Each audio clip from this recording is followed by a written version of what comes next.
What up, YouTube? Today we got yet another repair for the 2006 Chrysler Town and Country. Blower motor in the front's going out. It's making a kind of a sound, so we got to go ahead and get that taken care of. So stay tuned.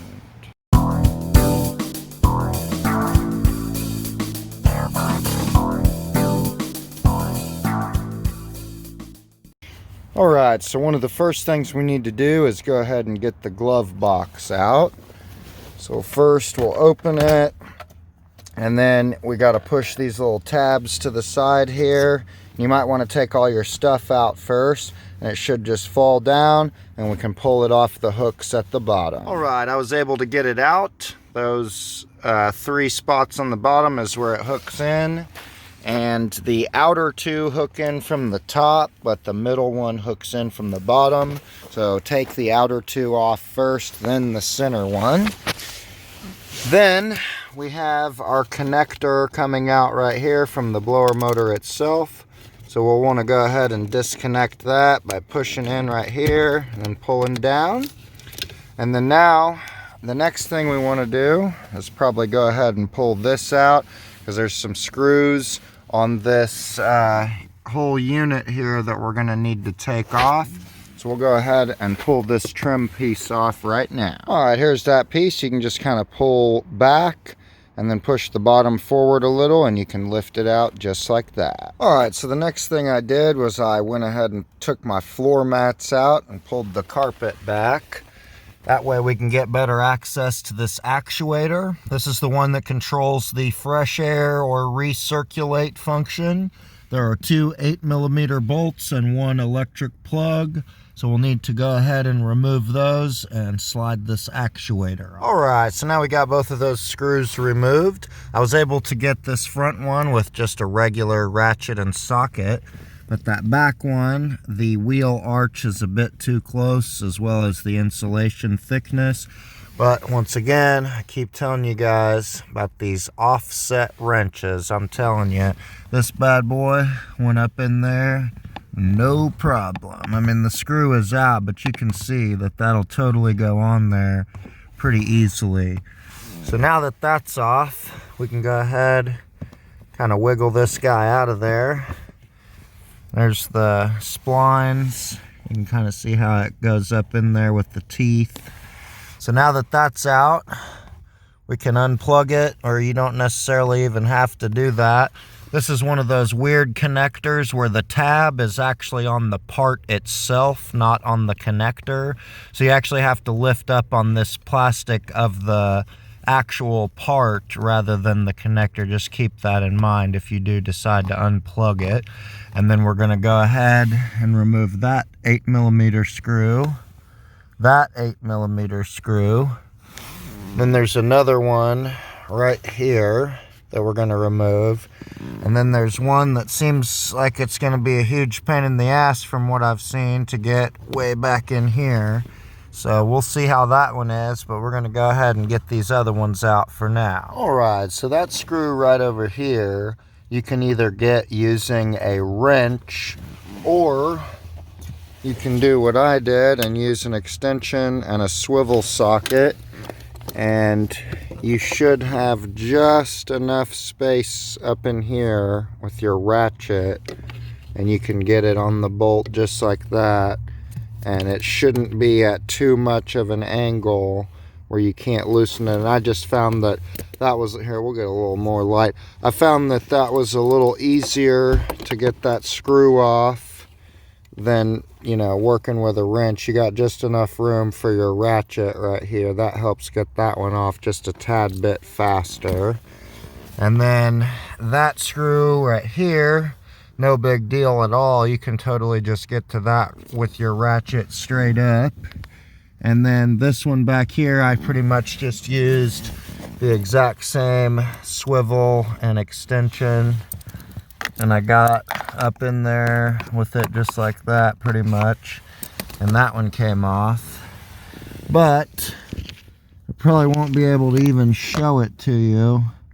But apparently there's a 4th one way back in there somewhere that we have to get to. So we'll be right back and I'll let you know what I do as far as getting that out. All right, so I ended up pulling the insulation back here, as is recommended by many. This main part right here, I was kind of able to just grab it from the side and fold it over. Then we had to take all of that out from way up in there. And I think we might be able to finally see the bolt. Maybe not with my phone. I'm trying here. I don't think we're going to be able to actually see it, but I can reach my hand up in there and feel it.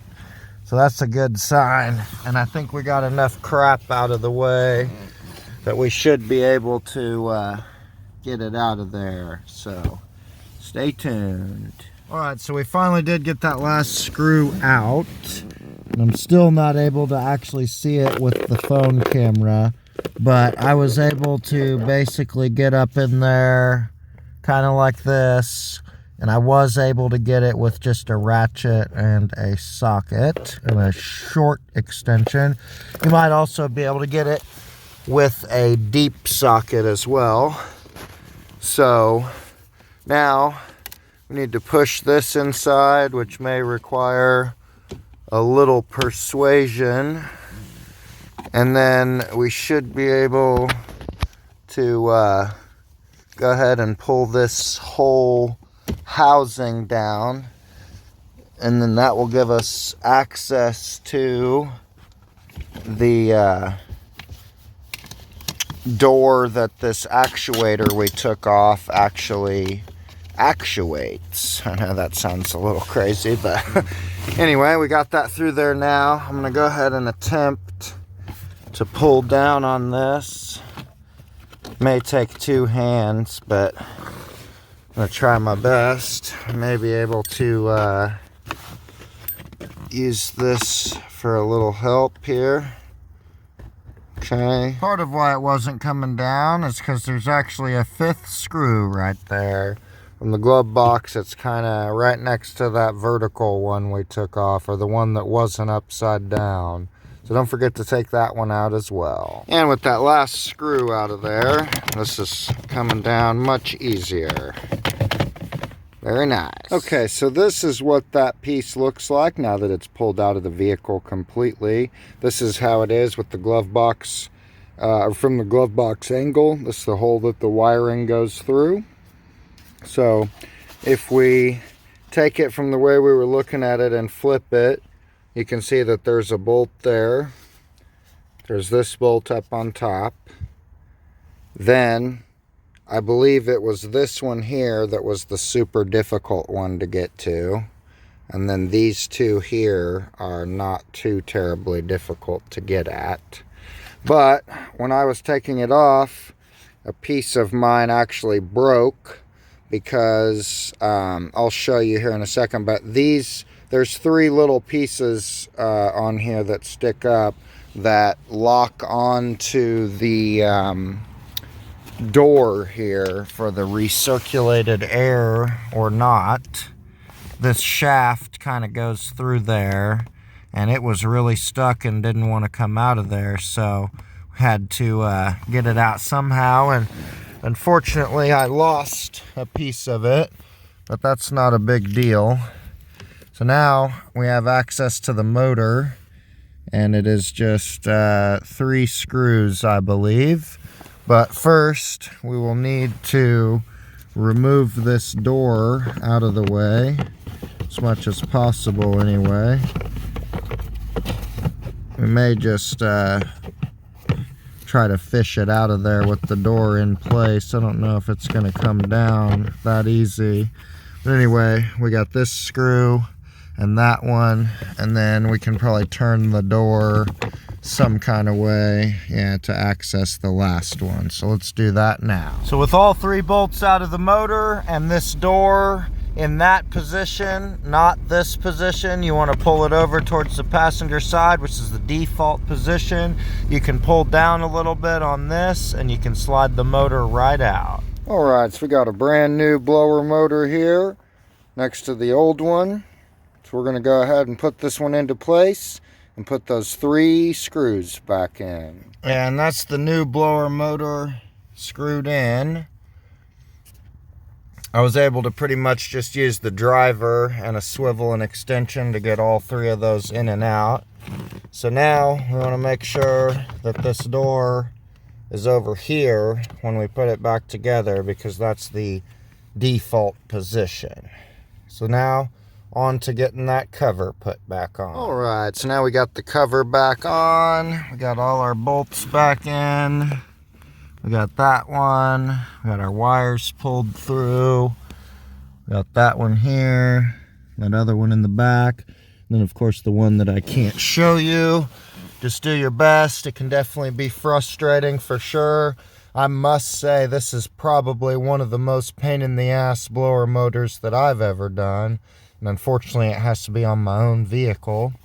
But we are very, very close to done.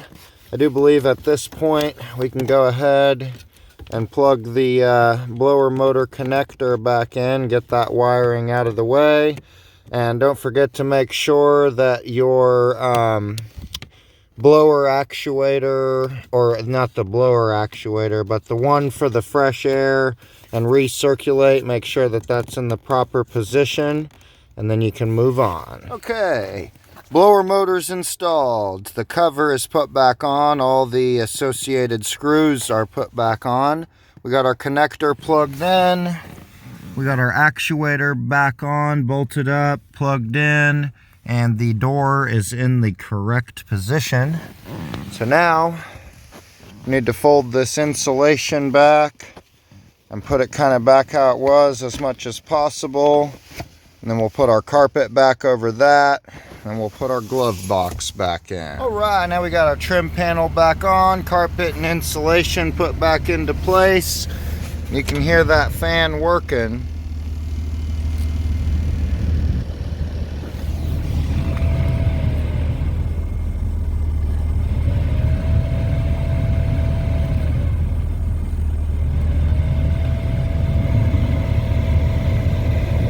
There you can see that door moving for the recirculating air, so we did put that in the right spot, thankfully. Now it's closing again. Hopefully you guys can hear and see all that. That's going to be the end of the video for today, guys. If you learned something, please leave a like below. If you have anything to say, don't be afraid to leave a comment as well. If you have not already, please go ahead and subscribe to the channel. We're trying to hit 3,000 subscribers by the end of the year. And one final note I want to mention: do not put your floor mats on the top of your vehicle while you're doing this job and then drive down to the store in the middle of the job, because you will lose your floor mats like I did. Drove back down there, my floor mats are nowhere to be found. I don't know if somebody stole them or what, but I might look again in the morning when it's a little more lit out and I can see. Just wanted to throw that little bit of advice out there. It should be obvious, but hey, happened to me. Anyway, I will see you next time.